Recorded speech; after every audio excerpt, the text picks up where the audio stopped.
If you want to rise in power, you need to face your share of love as well as hate. That's a fact of domestic as well as international politics. आज की इस video में हम mister Putin और overall Russia को analyse करने वाले हैं on the following grounds. Mister Putin पर आरोप लगता है ह्यूमैनिटेरियन वायलेशंस का। अपोजिशन लीडर्स मरते रहते हैं, कोई पॉइजन, कोई शूट। डेमोक्रेटिक इलेक्शंस को रिग करने का आरोप लगता है, not just in Russia, outside as well. तो western nations actually project mister Putin as a threat to world peace, as a threat to the universal values which, मतलब जिस पर ह्यूमैनिटी चलती है, मतलब वो ह्यूमैनिटी का अगेंस्ट उनको बताते हैं। तो ऐसा है क्यों? क्या पुतिन पर जो एलिगेशंस हैं वो सही हैं, या फिर रशिया की खुद की नियति ऐसी है कि रशिया को ऑथोरिटेरियन लीडर ही चला सकता है? क्या ये ऑथोरिटेरियन लीडर ही चला सकता है? क्या ये एक बहाना है टू एक्चुअली हैव डिक्टेटरशिप? तो ये कुछ रीजंस हैं, geography, history, religion, ideology. By the end of this video you will get some kind of expertise कि रशिया जैसा है, उसका इतिहास, उसमें क्या क्या डायमेंशन है, वो आपको पता लग जाएगा। Starting from this recent update, Alexei Navalny, नाम तो आपने सुना होगा, अपोजिशन के लीडर बताए जाते थे, वोकल ओपोनेंट थे मिस्टर पुतिन के। और अभी कुछ समय पहले, लास्ट वीक की बात है, अपडेट मिलती है कि इनको वैसे ही सजा सुनाई गई थी, 19 साल की जेल में थे और वहीं पर इनकी मृत्यु हो जाती है। इंपॉर्टेंट चीज यह है कि इनकी मृत्यु के बाद यूएस के राष्ट्रपति का, मिस्टर बाइडेन का, अलग से बयान आता है। Make no mistake, Putin is behind Navalny's death. Not surprised, surprise नहीं है कि पुतिन तो ऐसा ही है, और आउटरेज्ड है बल्कि। तो क्योंकि वो ब्रेवली स्टूड अप करा उन्होंने अगेंस्ट करप्शन, ऐसा इनका कहना था। स्टार्टिंग विद द टॉपिक, तो हिस्ट्री रही है मिस्टर पुतिन की साइलेंसिंग द अपोनेंट्स। ये टोटलिटेरियनिज्म को दर्शाता है। टोटलिटेरियनिज्म का मतलब होता है total control in the hands of one leader. Poisoning पर कहा जाता है कि सोवियत साइंटिस्ट पॉइजनिंग पर रिसर्च करते हैं। Poison, inventing poisons which are odourless, which are effective, undetectable is a way of art for Russia, ऐसा नैरेटिव जो है वेस्टर्न मीडिया देती है, और काफ़ी हद तक सही है, क्योंकि हम इतने सारे अपोजिशन के लीडर्स के एग्जाम्पल यहाँ पर देख रहे हैं जो ऐसी कुछ पॉइजनिंग से मारे गए। प्लूटोनियम पॉइजनिंग, यहाँ पर नोविचॉक, यही वो पॉइजन है जो इससे पहले नावल्नी पर भी यूज़ किया गया था 2019 में।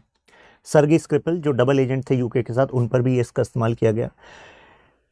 ये ह्यूमन राइट्स पर लिखती थी जर्नलिस्ट, इनका शूट आउट हो गया। ऐसे ही other leaders, he was formerly actually insider, Putin के साथ काम करते थे, उसके बाद वोकल हो गए, अगेंस्ट बोलने लगे, तो इनका, देन इनका। तो वी हैव लॉन्ग लिस्ट।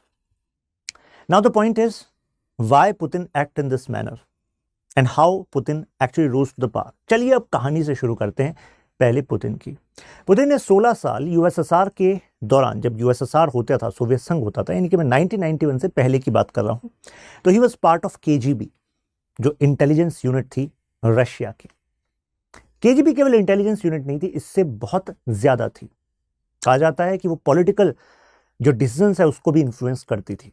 ऐसा व्यक्ति जो 16 साल उसमें वर्क कर रहा था। जैसे ही 1991 में यूएसएसआर का डिसइंटीग्रेशन होता है, तो उसके बाद पुतिन देखते हैं एक इंटरनल क्राइसिस चल रहा है, जो अब रशिया बना है उसमें भी। तो रशिया से अलग हो गए कई सारे देश, राइट, लेकिन अब जो रशिया बना उसमें जो केजीबी है, अब उसका वो स्टेचर नहीं होगा, क्योंकि गोर्बाचेव के बाद जब नए लीडर आए, मिस्टर बोरिस येल्त्सिन, कहा गया एक नया एरा स्टार्ट हो रहा है, तो ऐसा लग रहा था कि कू जैसी स्थिति स्थापित हो रही है केजीबी में, इंटेलिजेंस यूनिट में, because many people were not happy with Russia disintegrate, मतलब यूएसएसआर डिसइंटीग्रेशन। तो ऐसे में इन्होंने सोचा कि अब मैं इंटेलिजेंस का पार्ट नहीं बनूंगा, now I am going to venture into politics. Start होता है सेंट पीटर्सबर्ग से इनका करियर, जो वहाँ पर मेयर थे, उनकी एडवाइजिंग कमेटी के मेंबर बनते हैं। फिर इनको मौका मिलता है कि why not actually have some advising job in Moscow. Moscow में पहुँचते हैं, ग्रेजुअली वो राइज करके कुछ समय के लिए डायरेक्टर बनते हैं एफएसबी के। एफएसबी समझ लीजिए कि केजीबी के बाद अब एफएसबी थी जो इंटरनल सिक्योरिटी, एक्सटर्नल सिक्योरिटी, इन सब मामलों को देखती थी। तो यानी कि फेडरल सिक्योरिटी ब्यूरो के डायरेक्टर बन गए। इसके बाद सिक्योरिटी काउंसिल बनी, उसके इनको सेक्रेटरी बनाया गया। और अब इतने में इन्होंने विश्वास जीत लिया बोरिस येल्स्टीन का। अब येल्स्टीन को पता लगा कि mister Putin is a man who can deliver. कहीं पर अगर ट्रबल है, कोई सेसेशनिस्ट हैं, टेररिस्ट हैं, if Putin is handling security then Putin will deliver. तो ऐसे में इनको प्राइम मिनिस्टर बनाया गया। ज्यादा नहीं, 1 साल का ही पीरियड था, लेकिन जिनके सपोर्ट से बने थे, अब उन्हीं को अपना रिजाइन देना पड़ा, क्योंकि वहां पर उन्होंने पॉलिटिकल रिफॉर्म लेकर आए, जो कि भाई हम वेस्टर्न जैसी डेमोक्रेसी बनाएंगे। इकोनॉमिक रिफॉर्म्स जो गोर्बाचेव के टाइम से आए थे, तो पता लगा कि रशियंस को सूट नहीं कर रहे थे। यानी कि इकोनॉमी में ट्रबल्स का जो वादा किया गया था कि अब सॉल्व हो जाएगा डिसइंटीग्रेशन होने से, ऐसा नहीं हुआ था। तो अब ऐसे में पुतिन को एक बात समझ में आ गई थी कि देखो, गोर्बाचेव और येल्स्टीन, इन दोनों ने रशिया को चलाने में सेंट्रीफ्यूगल एंटिटीज को जगह दे दी है। बचपन में पढ़ा है ना आपने, सेंट्रीफ्यूगल, सेंट्रीपिटल। सेंट्रीफ्यूगल समझते हो? जैसे एक लट्टू को आप ऐसे घुमाते हैं किसी थ्रेड में करके, तो एक बाहर की तरफ फोर्स लगती है। तो इनको पता लग गया था अगर बाहर की तरफ फोर्स को ज्यादा मजबूत किया तो वो देश को कमजोर बनाएंगे। इन्होंने कहा मैं सेंट्रीपिटल का इस्तेमाल करूंगा, यानी कि power should be concentrated at centre, और इसी के थ्रू मैं रशिया के इकोनॉमिक ट्रबल्स, रशिया के सिक्योरिटी ट्रबल्स, सबका सॉल्यूशन दूंगा। तो जब ये सन 2000 की बात है, जब ये प्रेसिडेंट बनते हैं, तो प्रेसिडेंट की जो कार्यकाल होता था उस टाइम पर, टेन्योर होता था, 4 साल का होता था। तो 2004 से 2008 तक बने, 8 के बाद दोबारा बने, 2008 से 2012 तक। अब रशिया का कॉन्स्टिट्यूशन कहता था कि भाई आप 2 बार एक्चुअली प्रेसिडेंट बन सकते हैं लगातार। तो इन्होंने कहा ठीक है, लेकिन पावर में तब भी रहेंगे। तो इन्होंने क्या करा, 2012 में ये बन गए प्राइम मिनिस्टर। तो प्राइम मिनिस्टर जब ये बने, तो इन्होंने अपने ही एक second you can say right hand Dmitry Medvedev, उनको प्रेसिडेंट बना दिया। और इस समय ये अपना पूरा कंट्रोल रशिया पर जमाए हुए थे। जब वाला टेनर पूरा होता है तो उन्होंने कहा देखो, लगातार दो ही बार तो नहीं बन सकते, देखो बीच में साइकिल ब्रेक हो गई, फिर दोबारा प्रेसिडेंट बन गए। और जब इनका दो बार जब पूरा हो गया, और इस बार जब ये बने, तो इन्होंने क्या करा, टेनर को भी चेंज कर दिया। कहा presidential tenure it need stability, तो उसको इंक्रीज करके 4 से 6 कर दिया, 6 ईयर्स कर दिया था 2012 में। तो 12 में अगर 6 ईयर कर दिया, तो मुझे बताइए 8 से 12 तक प्राइम मिनिस्टर रहे, 12 से फिर 6 18 हो गए, 18 से फिर 6 24 हो गए, यानी कि 24 में अब होने वाले चुनाव। तो इस वजह से ये वीडियो इस वजह से भी इंपॉर्टेंट है इस साल के लिए। नाउ 24 के बाद अब आपको लगा कि अच्छा, यानी कि 2 बार बन गए 6 साल, यानी कि फिर कुछ चेंज होने वाला है। लेकिन इस बार इन्होंने कोई और ही सोल्यूशन निकाल दिया है। इन्होंने कहा कि मैंने रेफरेंडम कराया और जनता चाहती है कि मैं 2 बार और बनूं, 2 बार और लड़ूं राष्ट्रपति का चुनाव, और उसकी वजह से इन्होंने कॉन्स्टिट्यूशन में अमेंडमेंट कर दिया है। तो एक तरीके से 2036 तक का तो रास्ता साफ हो गया है, राइट? क्योंकि 2024 से 6 साल 2030 और 2030 से 6 साल 2036, राइट? अब आप कहेंगे सर 2036 के बाद का भी कुछ जुगाड़ किया है क्या इन्होंने? एक्चुअली टेक्निकली उसका भी इन्होंने इंतजाम कर दिया, ऐसा लगता है, क्योंकि एक इन्होंने स्टेट काउंसिल बनाई है, यहीं पर लिखा है कहीं स्टेट काउंसिल। तो है क्या state council? So it's like a advising body, लेकिन इसकी जो पावर है वो डोमेस्टिक हो या फॉरेन अफेयर्स हो, सिक्योरिटी हो, उसमें ये एडवाइस करती है प्रेसिडेंट को, और एक्चुअली कोऑर्डिनेट करती है एक्टिविटीज विद डिफरेंट डिपार्टमेंट्स। तो एक तरीके से what president wants, state council is going to deliver by coordinating activities with different departments.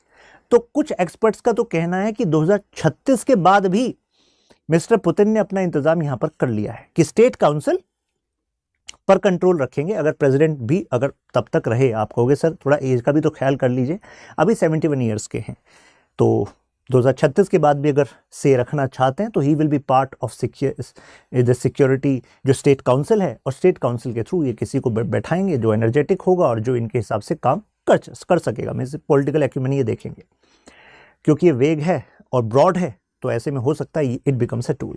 Now the core of our topic, let's understand Russia from the prism of these dimensions. सबसे पहले geography पर चलते हैं। क्या ये कारण है जिसकी वजह से पुतिन ऑथोरिटेरियन है? यही वो कारण है क्या इससे पहले स्टालिन, उससे पहले लेनिन, उससे पहले जार, हर कोई ऑथोरिटेरियन रहा है? समझते हैं जरा। सबसे पहले ज्योग्राफी देखिए, वास्ट ज्योग्राफी। शायद आप में से कुछ लोग समझते होंगे कि जितनी बड़ी ज्योग्राफी, जितना बड़ा एरिया आपके कंट्रोल में है, उतनी आपकी ताकत ज्यादा होगी। सोच रहे होंगे, अरे बिल्कुल यार, है ना? ऐसा नहीं है। लेकिन इवन चाणक्य ने, Indian political thinker, ancient time में एक बात कही थी कि एरिया को भी स्ट्रेटेजिकली कंट्रोल करना जरूरी है। Too much area under a common rule may not be good for the state. तो ऐसे में चाणक्य ने भी कहा था कि एक्सपेंशनिस्ट स्ट्रेटेजी रखो, लेकिन कंट्रोल अपना डायरेक्ट उतने ही तक रखो जो सिक्योर कंट्रोल हो। उसके बाद का जो एरिया है वो अपने कुछ टिटुलर रूलर्स के थ्रू आप रखो तो ज्यादा सही है। और एक और बात, अगर जिस एरिया पर आप कंट्रोल कर रहे हो वो एरिया प्रोडक्टिव हो, उस एरिया में हैबिटेशन हो, लोग रहते हो, जनपदा, फॉर एग्जाम्पल चाणक्य का जो थियरी है जिसमें हम पढ़ते हैं कि कंपोनेंट ऑफ स्टेट, तो कहते हैं भाई जनपद जहां पर इकोनॉमी है, रिसोर्स है, उसी से तो स्टेट चलती है, उसी से तो पैसा आता है। लेकिन क्या रशिया के साथ ऐसा नहीं है? क्योंकि रशिया में जो पावर सेंटर्स आप देखते हो वो कंसेंट्रेटेड हैं यहां पर। Moscow is on this front, देख रहे हैं? और इसी वजह से वल्नरेबिलिटी कहां है? यही है, राइट? ये जो पार्ट है मेजरली जिसको आप गिनते हैं रशिया में है, ये साइबेरिया है, सर्बिया नहीं, साइबेरिया, राइट? और साइबेरिया में टफ टेरेन, कोल्ड। इससे पहले स्टालिन ने कोशिश की थी कि यार इस एरिया को भी स्ट्रेटेजिकली यूज करेंगे, इकोनॉमिकली रिवाइव करेंगे, लेकिन वो एक्चुअली बैकफायर कर गया था इनिशिएटिव। तो यानी कि ये area is not actually you can से कि ट्रू पावर दे रहा है रशिया को। ये जो फार ईस्ट है इसको अभी रशिया डेवलप कर रहा है, नेक्स्ट पोटेंशियल यहीं से है। और अब अगर आप ये देखिए तो ये वोल्गा रिवर हो गई, ज्योग्राफी देखते हैं इस एरिया की, तो अगर यहीं पर मेजर पावर सेंटर्स हैं, यहीं पर मॉस्को है, यहीं पर इनके इकोनॉमिक सेंटर्स हैं, इससे और ये वाला जो रीजन है यहां पर आपको मिलते हैं बड़े प्लेन्स। तो अगर ज्योग्राफिकल प्लेन है तो मुझे बताइए वेस्टर्न फ्रंट से एंट्री करना, एनेक्स करना रशिया के लिए, मतलब रशिया पर वो इजी है कि नहीं है? है। तो मतलब Russia is not blessed with natural borders like India. India is blessed. देखिए हमारे नदर्न पार्ट में हिमालयाज है ना, हिमालयाज डिवाइडिंग अस इधर, राइट? और हमारे फिर तीन तरफ से हमारे पास वाटर है, लेकिन वहां पर ऐसा नहीं है। जैसे आप अगर बेलारूस में वर्ड देखेंगे रूस लगा हुआ है, रशिया में रूस लगा हुआ है, इवन यूक्रेन, कीव। तो एक्चुअली इनका ओरिजिन जो है कीव रस से कहा जाता है, कीव रस। फिर बाद में जाकर रशियन एम्पायर बनता है। Slavic you can say origin, कहने का मतलब है ethnic commonness of this region. लेकिन आज जो आप रशिया देखते हैं इसका मतलब ये नहीं कि पूरे रीजन में एथनिक सिमिलैरिटी हो, यानी कि कल्चर, रहन सहन, खान पान, उसमें डाइवर्सिटी थी। तो ये भी रशिया के लिए एक चैलेंज था कि मेजर कंसेंट्रेशन ऑफ पावर यहां पर, लेकिन यहां से कंट्रोल करना एक ऐसा रीजन जिसमें कि एथनिक डाइवर्सिटी है। तो हर कोई अपने आप को अलग देश बनाने की मांग तो करेगा, वहां के लोकल पॉलिटिशियन सोचेंगे हम बनेंगे हेड ऑफ द स्टेट। तो ये ट्रेडिशनल एक चैलेंज इनके ऊपर रहा है कि कैसे एब्जॉर्ब करें इस डाइवर्सिटी को। अभी आप देखते हैं कि जो आज सेंट्रल एशिया का पार्ट कहा जाता है, कजाकिस्तान, तुर्कमेनिस्तान, उज्बेकिस्तान, ताजिकिस्तान, इसको सॉफ्ट बेली कहा जाता है रशिया की, राइट? और रशिया हमेशा से चाहता है इस पर अपना से रखना, क्योंकि एक्सेस है। रशिया अगर ये एरिया रशिया के स्फीयर से बाहर जा रहा है तो ये this area can be used to attack Russia, right? तो इसको तो अपने बफर में रखना पड़ेगा। तो ये एक बड़ा रीजन रहा है इस यू कैन से ट्रेजेक्टरी का। अब आपको समझ में आ रहा होगा कुछ। Now you are coming into the topic, जिसकी वजह से जार को भी सब बात समझ में आ गई। To maintain the control over Russia, to secure Russia, इस पूरे लैंडमास पर आपको ऑथोरिटेरियन रेजिम बनाना पड़ेगा, कंट्रोल रखना पड़ेगा। मिखाइल और जो येल्स्टीन थे, इन्होंने जो इनिशिएटिव लिए भी, डेमोक्रेसी, ओपननेस, वो एक तरीके से बैकफायर कर गए। तो भी दोबारा समझ में आ गया पुतिन को कि यार ultimately Russia is going to be ruled by the geographic compulsions as well as other reasons, जो कि मैं अभी आपके साथ डिस्कस करने वाला हूं। कंटेम्प्रेरी जियोपॉलिटिकल कंस्ट्रेंट देखते हैं। एक तो बात आपको समझ में आई कि प्लेन्स होना, उसका कनेक्ट होना एक ऐसे एरिया से जो खुद अपने आप मानता है कि रशिया उसके लिए थ्रेट है, राइट? नेशनल बॉर्डर्स के नाम पर है क्या रशिया के पास? एक तरफ बाल्टिक, दूसरी तरफ ब्लैक सी। तो मुझे बताओ बाल्टिक, ब्लैक सी दोनों पर कंट्रोल जरूरी है कि नहीं है? जरूरी है रशिया के लिए। फिर है कार्पेथियन माउंटेन जो है यहाँ पर जॉर्जिया के ऊपर, यहाँ पर चेचन है, चेचन वाला क्षेत्र, यहाँ पर ये मुस्लिम बाहुल क्षेत्र है जिस पर पुतिन ने कोशिश भी करी इसको न्यूट्रलाइज करने की जब यहाँ पर आज़ादी की मांग होने लगी। तो यानी कि इस रीजन पर कंट्रोल रखना पड़ेगा, नेशनल बॉर्डर्स दोनों रीजन पर रखना पड़ेगा। अब ब्लैक सी पे ये जो है पार्ट आप देखते हैं क्रीमिया, तो यानी कि क्रीमिया का एनेक्सेशन जरूरी था जिससे कि ये जो एरिया है, ज्योग्राफिकल बॉर्डर है, इस पर अपना कंट्रोल रखा जा सके, जिससे कि अगर मेडिटेरियन के थ्रू वेस्टर्न फोर्सेस रशिया पर यहां से एंट्री करने की सोचें तो port for trade as well as military यहां पर स्ट्रेंथ रहे। अब बाल्टिक में एक पंगा हो गया है, मतलब ये पहले एरिया यूएसएसआर का होता था। ये जो आप देख रहे हैं इनको हम कहते हैं Baltic Nations, Estonia, Latvia, Lithuania.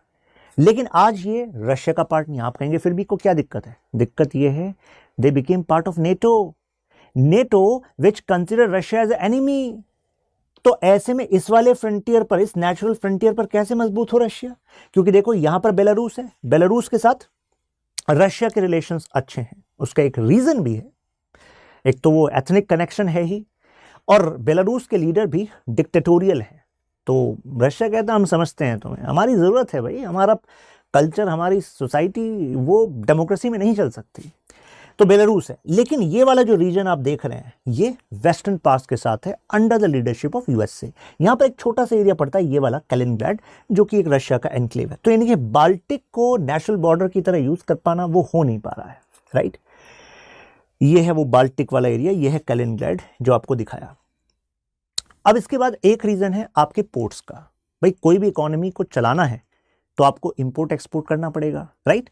तो आप कहेंगे रशिया तो इतना बड़ा है तो ऐसे में पोर्ट्स की तो कमी है ही नहीं। ठीक कहा आपने, पोर्ट्स की कमी नहीं है। बट ये जो आप देख रहे हैं ब्लू वाले पोर्ट्स, ये सब रशिया के पोर्ट्स हैं, सी पोर्ट्स हैं। लेकिन ये वो रशिया के पोर्ट्स हैं जो एक मेजर पार्ट जो है आपके ईयर का वो फ्रीज रहते हैं। तो मुझे बताओ यहां से इन पोर्ट्स का इस्तेमाल करना आसान है क्या? नहीं। For that you need warm water ports. वो देखिए कहां पर है, ये है। एक तो क्रीमिया वाला आपको दिख गया, एक यहां पर दिखेगा आपको व्लादिवोस्तोक। आप कुछ कनेक्ट हो रहा है आपको? Vladivostok, Chennai summit, right, India connecting Chennai with Vladivostok. ये वो पोर्ट है, फार ईस्ट के साथ कनेक्ट करेगा। और ये क्रीमिया को अंडर लेना ही था। तो यानी कि एक इकोनॉमिक कंपल्सन भी है रशिया की कि उसको एक्सपेंशनिस्ट होना पड़ेगा, पुतिन को बुराई लेनी पड़ेगी। अब अगर व्लादिवोस्तोक का इस्तेमाल करें मॉस्को से तो देखिए कितना लंबा रूट पड़ता है कि नहीं। और अगर क्रीमिया का रूट अपना है तो क्रीमिया पास पड़ता है। तो अगर ट्रेड में टाइम और कॉस्ट कम हो जाएगी नहीं हो जाएगी? अगर डिस्टेंस कम हो जाएगा, बिल्कुल कम हो जाएगा। अगर वेस्टर्न फ्रंट देखो तो टेक्निकली आपको नहीं लगता कि रशिया लैंडलॉक्ड है by eastern European powers, right. और नीचे आप देख रहे हैं कजाकिस्तान वाला एरिया, सेंट्रल एशिया। तो एक तरीके से यहां से तो लैंडलॉक्ड है, राइट।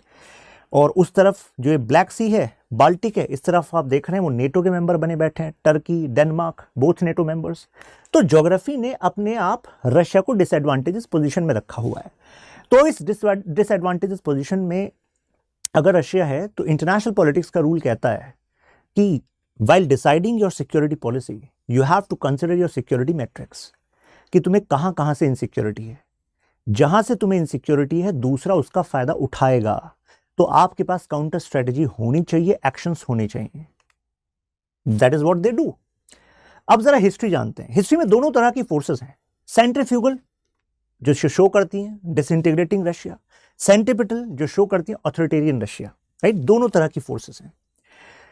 जैसे यहां पर कंट्रीब्यूशन देखते हैं पीटर द ग्रेट का, जो कहा जाता है कि अच्छा यहां से रशिया में मजबूती आनी स्टार्ट हुई। पीटर द ग्रेट, दो कैरेक्टर सबसे प्रोमिनेंट हैं इस पीरियड में, Peter the Great and Catherine the Great. Peter the Great जिनको बात समझ में आ गई थी कि रशिया को मॉडर्नाइज करना पड़ेगा, पीटर द ग्रेट और कैथरीन द ग्रेट ने एक बहुत कमाल का यू कैन से कंट्रीब्यूशन किया कि you have to give Russians something they can be proud of.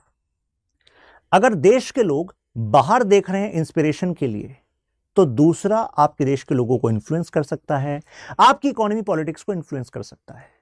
लेकिन अगर आपने अपने देश के लोगों को प्राउड करने के लिए चीजें दी, जो जरूरत है उनको पूरा किया, सिक्योरिटी के लिए स्ट्रॉन्ग आर्मी दी, तो जाहिर सी बात है rather than looking for what others are doing they are going to say this is what we are doing। Peter the great एक समय तक बताया जाता है हॉलैंड में रहे, बिना किसी को जानकारी दिए, और उन्होंने शिप बिल्डिंग इंडस्ट्री को जाना, क्या है इसकी पावर। वापस आए तो वापस आकर रशिया की नेवी स्टैब्लिश करी। तो एक बात तो समझ में आ गई कि इस नेवल स्ट्रेंथ से फिर हम सिक्योर करेंगे इतने बड़े एरिया में, इतने बड़े एरिया के रशिया को। कैथरीन द ग्रेट को एक बात समझ में आई कि जो एनलाइटनमेंट का पीरियड है, लॉजिक साइंस को प्रमोट कर रहा है। तो ऐसे में she was continuously engaging with different philosophers of that time. उस समय के जो मुख्य फिलोसफर्स थे, थिंकर्स थे, उनके साथ she used to engage in actually cultivating ideas. उन आइडियाज को फिर रशिया में कैसे एक्चुअली इनग्रेन किया जा सकता है, जिससे कि Russia should not stuck in past. देखिए, रूलर के लिए बहुत जरूरी है तो इस बात को समझे कि अगर आप पीछे रह गए, अगर आप वो नहीं कर रहे जो दूसरा बहुत अच्छे से कर रहा है, अगर आप उसको नहीं समझ रहे कि दुनिया में क्या चल रहा है, क्या तुम्हें करना चाहिए, तो तुम्हारे ही लोग तुम्हें हटा देंगे। So that is why enlightenment की एज से यू कैन से को टर्मिनस चलना चाह रही थी कैथरीन द ग्रेट, और उसके बाद कितने सारे मॉडर्न व्यूज, मॉडर्न टेक्नोलॉजीज, इन सब का इनकॉर्पोरेशन हमने रशिया में देखा। लेकिन साथ में मैंने क्या कहा, give your people something to be proud of so that they are not looking outward, western influence में ना रहें, आइडियाज लें लेकिन इंटीग्रेट करें अपने अंदर। ये जो पीरियड है, इसको एक चैलेंज मिला 1905 के आसपास, 1905, जब डिमांड होने लगी कि कॉन्स्टिट्यूशनल मोनार्की होना चाहिए, क्योंकि आइडियाज किसी बॉर्डर से थामे नहीं जा सकते। अब रशियंस ने भी देख लिया था, अरे ब्रिटेन कॉन्स्टिट्यूशनल मोनार्की, यानी कि मोनार्क अपनी ट्रू पावर पार्लियामेंट को दे रहा है, आम जनता को दे रहा है, जनता के रिप्रेजेंटेटिव्स को दे रहा है, तो फिर रशिया में क्यों नहीं ऐसा हो रहा? कैसे रोकेंगे आइडियाज को, जिन आइडियाज का समय आ चुका है? Demand for constitutional monarchy. Finally state Duma बनाई गई, state Duma is like parliament बनाई गई, लेकिन यह भी लोगों की डिमांड को फुलफिल नहीं कर पाई। तब भी मांग उठती रही कि हमें तो हटाना है इस हुकूमत को, जार की हुकूमत को। अगर आप पीरियड देखें तो करीब 1000 साल के आसपास का इतिहास था, लेकिन एक रिवॉल्यूशन ने लेवल कर दिया। फरवरी रिवॉल्यूशन होता है, उसके बाद नवंबर में बोल्शेविक रिवॉल्यूशन होता है, उसके बाद लेनिन बन जाते हैं इस देश के लीडर, कम्युनिस्ट रिवॉल्यूशन सक्सेसफुल हो जाता है। दो कैरेक्टर्स का नाम सुना होगा आपने, लेनिन और स्टालिन, और दोनों के केस में आपने ऑथोरिटेरियनिज्म देखा, दोनों ने इतिहास समझ लिया था। हम इस वीडियो में जान रहे हैं कि Putin is not an exception. Putin learn from history, compulsions of Russia, क्या कंपल्शंस थे, यही बात हम एनालाइज करना चाह रहे हैं। तो Vladimir Putin and Joseph Stalin, उन्हें देखा कि रशिया की पॉलिटिकल, सोशल, इकोनॉमिक जो वीकनेसेस हैं, इसको समझते हुए टोटल कंट्रोल अपने पास रखना पड़ेगा। तो ऐसे में कम्युनिस्ट आइडियोलॉजी को उन्होंने कहा, communist ideology is not just for Russia, communist ideology is for the world. Look what marks was saying. Interesting बात यह है कि मार्क्स के आइडियाज पर खुद लेनिन भी पूरी तरह चले नहीं। आप कहेंगे ऐसा कैसे? मार्क्स ने कभी नहीं कहा था कि कम्युनिस्ट पार्टी बनाना, लेनिन ने बनाई। मार्क्स का कहना था कि एक्चुअली कम्युनिस्ट रिवॉल्यूशन के बाद ना एक ऐसा समय आएगा, सोशलिज्म आएगा, और उसके बाद फाइनल स्टेज कम्युनिज्म आएगी, जहां आप किसी पार्टी की जरूरत ही नहीं होगी। मार्क्स तो सपना देखते थे कि ऐसे समय का जिसमें कंप्लीट फ्रीडम होगी, लोग जो है वॉलंटरी ऑर्गेनाइजेशंस बनाकर अपनी जरूरतों को पूरा करेंगे, ऑर्गेनाइज करेंगे चीजों को, इंडस्ट्रीज चलेंगी, लेकिन लोगों का अपना कंट्रीब्यूशन होगा, उन्हीं को फ्रूट्स, यानी कि जो भी मिलेगा फायदा वो सबको मिलेगा। कुछ ऐसी सोसाइटी की परिकल्पना थी। मार्क्स का कहना था कि अगर कभी भी पार्टी आपने बना दी और पार्टी रिवॉल्यूशन लेकर आई, तो समझ लेना कि वहां से डिक्टेटरशिप आएगी, क्योंकि power will remain concentrated into the hands of few. और एग्जैक्टली वैसा ही हुआ, power remain concentrated into the hands of few, कुछ के हाथ में ही रही पावर। अब अपने आप को सिक्योर करना है, तो मुझे बताओ, क्या डिफेंसिव खेलकर हो पाएगा?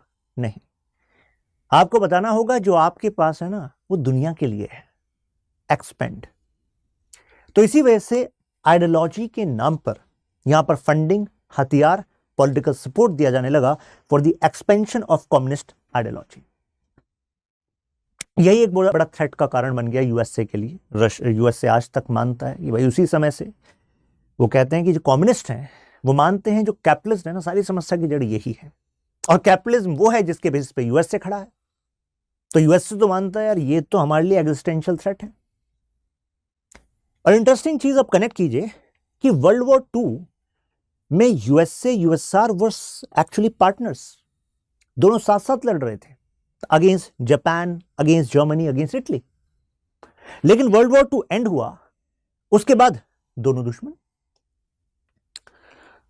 तो यानी कि आइडियोलॉजी तो भाई तब भी अलग थी। तो अगर आइडियोलॉजिकल राइवलरी थी तो साथ कैसे थे?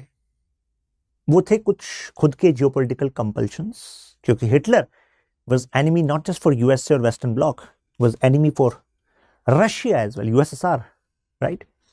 तो भाई दुश्मन दुश्मन दोस्त बन सकते हैं अगर दोनों का कोई तीसरा कॉमन दुश्मन हो, है कि नहीं? लेकिन फिर एक डिवीजन हमने देखा, तो वहां से हमने देखा यूएसए को एक बात समझ में आ गई थी कि अगर अपने आप को ताकतवर रखना है तो कई बार दुश्मन जरूरी होता है। कारण क्योंकि अगर आप कंटिन्यूसली बताओगे कि वो थ्रेट है तभी तो बाकी देश मानेंगे यार हमें यूएसए की जरूरत है। तो ये यूएसए के सेंटर से चल रहा था। यहां से क्या चल रहा था? यहां से इन्होंने कम्युनिस्ट रेवोल्यूशन के नाम पर अब चीजों को बदलना स्टार्ट किया, मीनिंगफुल इंस्टीट्यूशनल रिफॉर्म्स करे, मतलब क्या? पॉलिटिकल कंट्रोल, इकोनॉमिक कंट्रोल अपने पास रखा। लेकिन जैसे कहानी 1991 पे पहुंचती है, जहां पर हालात कुछ ऐसे बन गए थे, अब यूएसएसआर का डिसइंटीग्रेशन होने वाला था। आ गया, इसका एक बड़ा कारण था स्टालिन के समय, लेनिन चले गए थे, स्टालिन आ गए थे। स्टालिन के समय जो पॉलिसीज थी, इकोनॉमिक रिफॉर्म्स थे, दे वर फेलियर। और ऐसे में आपने सोवियत रिपब्लिक बनाया था, यानी कि कुछ ऑटोनॉमी दी हुई थी छोटे छोटे छोटे एरियाज को। अब वो जिनको आपने ऑटोनॉमी दी थी, अब वो एक छोटी सी मांग की जगह बड़ी मांग कर रहे थे। पहले ऑटोनॉमी की मांग करते थे कि कुछ स्वायत्तता दे दो, हम आपके ही राज्य हैं। फिर कहने लगे हम देश दे दो, तो फिर देश भी देना पड़ा क्योंकि क्राइसिस आ गया था। अब उतनी पावर कंसेंट्रेटेड नहीं थी इन द हैंड्स ऑफ यूएसएसआर 1991 तक। तो फाइनली गोर्बाचेव आए और उसके बाद उन्होंने कहा यही बेटर है, कब तक खींचते रहें, यही बेटर है। येल्सिन आए, येल्सिन ने कहा मैं डेमोक्रेटिक रिफॉर्म्स लाऊंगा, इकोनॉमिक रिफॉर्म लाऊंगा, लेकिन वो भी फेलियर रहे। तो इससे पता लगा डेमोक्रेसी से भी डिक्लाइनिंग ट्रेंड आया, स्टैंडर्ड ऑफ लिविंग में इकोनॉमिक क्राइसिस आए। फिर चेचेनिया, जो आपको जॉर्जिया के ऊपर दिखाया था, कार्पेथियन माउंटेन, वो अलग आज़ादी की बात करने लगा। उधर से आउटसाइड से प्रेशर नेटो का आया। तो इन सब चीज़ों के अंडर ग्रूम हो रहे थे पुतिन, जो आज की हमारी इस वीडियो के कैरेक्टर हैं।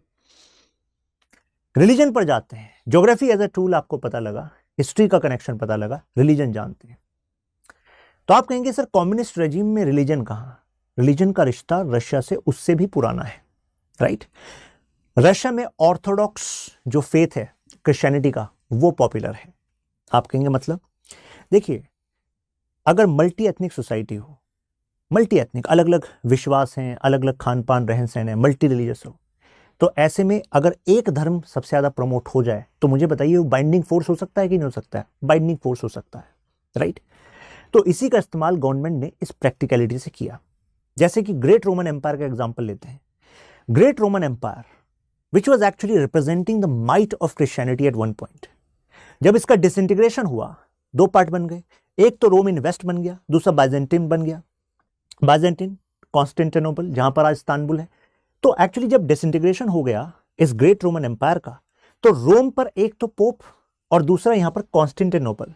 तो Constantinople after fall of Rome, अब फिर रोम का भी फॉल हो गया था, पहले डिवीजन फिर फॉल ऑफ रोम।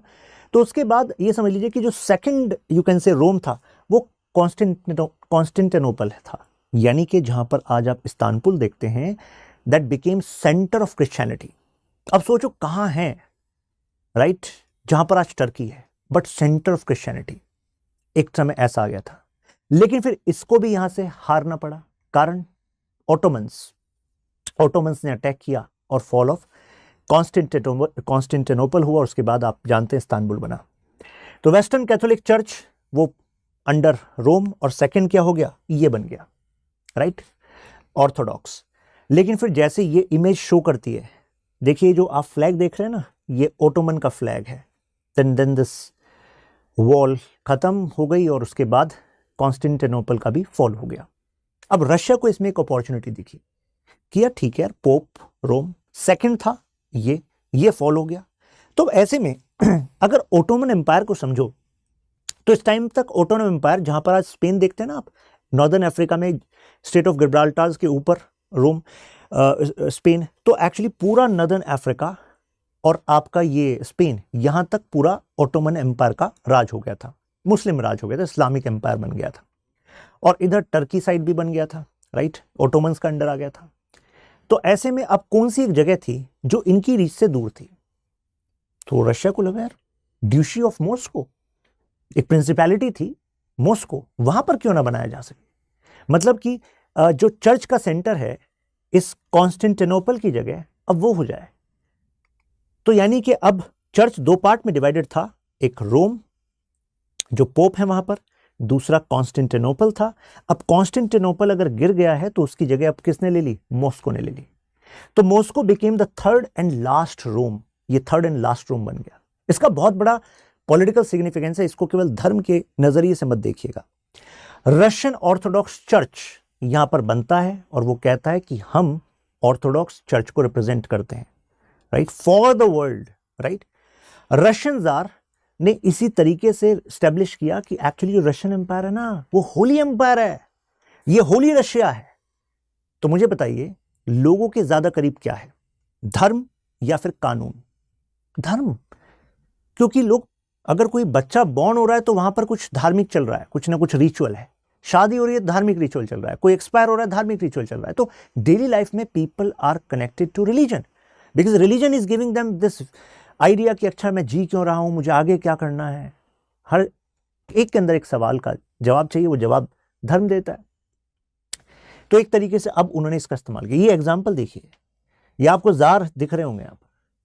तो एक तरह से चर्च ने कहा ठीक है, हम तुम्हें इक्वेट कर रहे हैं कि actually you are representing religion, इससे बड़ी बात क्या है? You are not a common person, you are a blue blood, तुम्हें तो गॉड ने चुना है यार इस काम के लिए, होली रशिया। तो इससे मुझे बताइए जार अब एक बड़े एरिया पर अपना कंट्रोल कर पाएगा कि नहीं कर पाएगा? पावर, इन्फ्लुएंस, कंट्रोल आएगा। और केवल रशिया में नहीं, अब इसका इस्तेमाल फॉरेन अफेयर्स में भी होगा, राइट। पुतिन ने हिस्ट्री पढ़ी है और अब मैं कंपेयर करूंगा कैसे पुतिन इसका इस्तेमाल करते हैं। लेकिन जब जार का डाउनफॉल हो गया, कम्युनिस्ट रिवोल्यूशन आ गया, जब ये आ गए लेनिन, तो लेनिन ने कहा यार हमारी जो कम्युनिस्ट आइडियोलॉजी है वो तो क्लियर कट कहती है religion is opium of masses, और इस वजह से चर्च और स्टेट बिल्कुल अलग है। तो एक तरीके से चर्च की प्रॉपर्टीज कन्फिस्केट कर ली गई, चर्च पर्सनल्स को मर्डर कर दिया गया, ये चल रहा था, राइट। लेकिन ऑर्थोडॉक्स रशियन चर्च सर्वाइव करता रहा, लेकिन वो पावर डिक्लाइन हो गई। बात आई ग्रेट पैट्रियोटिक वॉर की, यानी कि वर्ल्ड वॉर 2 की। अब खुद कम्युनिस्ट रेज्यूम को चाहिए था कि ज्यादा से ज्यादा लोग ये अपफ्रंट आए रशिया की तरफ से लड़ने के लिए अपने लोग। तो ऐसे में खुद रशिया को जरूरत पड़ गई, सरकार को जरूरत पड़ गई धर्म की, राइट। तो ऐसे में traditional Russian institutions, Russian culture, heritage, इनके नाम पर अब फिर जो है वो पैट्रियोटिज्म को बढ़ाया गया, राइट। तो चर्च से कहा गया कि यार हमें सपोर्ट करो। एक तरीके से इस पूरे एफर्ट में एफर्ट हुआ, वर्ल्ड वॉर 2 खत्म हुआ, रशिया जीता। उसके बाद जब तुम्हारी जरूरत नहीं तो तुम्हारे से क्या वास्ता, दोबारा से रशिया और ऑर्थोडॉक्स चर्च के रिलेशन बिगड़ने लग गए। फाइनली 1991 जब डिसइंटीग्रेशन हो गया यूएसएसआर का, तो उसके बाद जब अब रशिया आ गया था, अब रशिया 1991 पीरियड में तो हम देखते हैं कि अब मिस्टर पुतिन पॉलिटिक्स में आ रहे थे और 1999 में इस दौरान मतलब 9 साल में राइज कर रहे थे, और उसके बाद 1999 प्राइम मिनिस्टर, 2000 प्रेसिडेंट। अब इस दौरान पुतिन ने एक चीज देख ली थी कि we need Russians to be proud of something, we need Russians to be actually connected to one thing, and that can be orthodox church. Orthodox church Russia के लिए केवल फेथ नहीं है, वो रशिया की प्राइड है। पता है ना, third Rome and last Rome, right. तो ऐसे में मिस्टर पुतिन ने कुछ कानून बनाए जिससे कि जो क्रिश्चियनिटी है उनके जो राइट्स हैं प्रॉपर्टी पर, उसको रिस्टोर किया गया। और हर साल डिफरेंट जो चर्च के सेलिब्रेशंस होते हैं उसमें पुतिन आपको दिखते हैं, जैसे ये एक सेरेमनी होती है रिप्रेजेंटिंग दिस ऑर्थोडॉक्स चर्च। यहां पर मुझे याद आ जाता है मैकियावेली जहां पर आज इटली है, तो वहां पर एक सिटी स्टेट होता था फ्लोरेंस। तो मैकियावेली का मानना था कि जिसको भी राज करना है उसको धार्मिक दिखना चाहिए। आप धार्मिक हो या ना हो, लेकिन धार्मिक दिखना जरूरी है, क्योंकि लोग धार्मिक व्यक्ति में विश्वास करते हैं। लोगों को लगता है इस पर विश्वास किया जा सकता है क्योंकि at least this person is having fear from God. तो आपको नहीं लगता चुनाव से पहले कुछ ऐसा ही होता है, right? You see many politicians in temples, mosque. खैर, फॉरेन पॉलिसी गोल्स में भी हेल्प करता है, कारण जो ऑर्थोडॉक्स चर्च में बिलीव करते हैं और Russia became centre of it, तो मुझे बताइए इसमें हेल्प करेगा कि नहीं करेगा? बुल्गारिया, ग्रीस, सर्बिया, इनके साथ रिलेशंस में। अब आइडियोलॉजी पर चलते हैं। पुतिन और जो इनके जो क्लोज एडवाइजर्स हैं, तो दे नो कि रशिया का जो एक्सपीरियंस है वो ये है कि एजुकेशन, आइडियोलॉजी, इन सबको इंटीग्रेट करना है लोगों की वे ऑफ लाइफ में। तो ऐसे ही पुतिन कुछ जो एंशंट स्कॉलर्स हैं, कुछ जो मीडिवल स्कॉलर्स हैं, अपनी हिस्ट्री पर काफ़ी इन्होंने रिसर्च कराई, और रिसर्च के बाद कुछ लोगों को इन्होंने प्रोजेक्ट किया कि they are the one who are projecting what true Russian means. जैसे कि उसमें एक एग्जाम्पल है इवान लिन। इवान लिन जो है वो रशिया के पेट्रोटिज्म को प्रोजेक्ट करते हैं, और रशिया का patriotism is based on what? Their खुद की हिस्ट्री, खुद का कल्चर। कहा जाता है ये एशिया और यूरोप के नेशंस की एक स्पिरिचुअल यूनिटी को भी दर्शाता है। ऐसा कैसे? जैसे Asian nations are also community centric nations, यानी कि यहां पर समुदाय का और धर्म का काफी इस्तेमाल होता है, काफी महत्व है। लेकिन अगर हम वेस्ट की बात करें तो वेस्ट में इंडिविजुअलिज्म बेस्ड सोसाइटी है, यानी कि मैं, मुझे क्या फायदा, बाद में आती है सोसाइटी और बाद में आता है स्टेट। तो यहां पर ये एक यूनिटी है। ये मानते हैं कि डेमोक्रेसी और फ्रीडम जैसे आइडियाज जो वेस्ट ने प्रोपेगेट किए हैं, they are not good for us. और ऐसा केवल पुतिन नहीं कह रहे, ऐसा केवल ये लिन नहीं कह रहे पुतिन डायरेक्टली नहीं कह रहे, लिन तो डायरेक्टली कह रहे थे कि ऐसा होता है कि आप डेमोक्रेसी और जो आइडियाज हैं फ्रीडम के, इंडिविजुअल फ्रीडम वेस्ट के, तो इंडिविजुअल फ्रीडम की वजह से आप जो स्टेट के अगेंस्ट हो जाएंगे, सोसाइटी के अगेंस्ट हो जाएंगे। तो अगर सोसाइटी का किसी चीज़ में इंटरेस्ट नहीं है, सोसाइटी को कोई भले के काम नहीं है, तो आपकी भला कैसे हो जाएगा उससे? तो we have scholars like Mahathir Mohamad, Lee Kuan Yew, वो भी ये बात करते हैं कि एशियन सोसाइटीज में वेस्ट के आइडियाज ठीक काम नहीं करेंगे। ये कहा जाता है कुछ कि शायद इंडिया भी इसी कर्व पर है कि इंडिया इज फाइंडिंग और यू कैन से reviving it's history, culture in a way so that people can be proud of, right? History का केवल वो भाग ना बताया जाए कि राजा आपस में लड़ रहे थे और उसके बाद ब्रिटिशर्स आए और फिर ब्रिटिशर्स छोड़ गए तो तुम एक देश बन गए। भारत उससे पहले भी था। कुछ ऐसा ही यहां पर पुतिन कर रहे हैं। Putin is not seeing that Russia got birth in 1991 because Putin has seen USSR as well ना। पुतिन तो कहते हैं मैं रशियन एम्पायर के समय से, वो जो रशियन लीनेज है, हम उससे अपने देश को देखना चाहिए, वो उसी से उस देश को देख रहे हैं, तभी ये पैट्रियटिज्म एंड पावर उसका कनेक्शन बना रहे हैं। अब यूक्रेन वॉर से देख लीजिए, जैसे रशिया की नेसेसिटी है, रशिया का मानना है, और वेस्ट का कहना है कि इन्होंने ह्यूमैनिटेरियन मतलब ह्यूमैनिटेरियन जो जितने भी प्रिंसिपल्स हैं उनको वायलेट किया है। नेटो का एग्जांपल लेते हैं।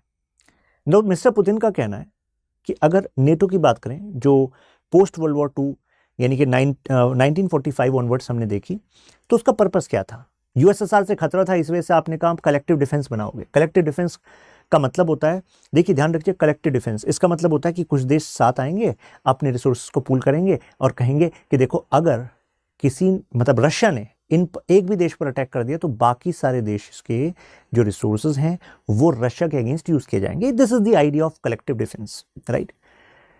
कोल्ड वॉर टाइम में चल रहा था।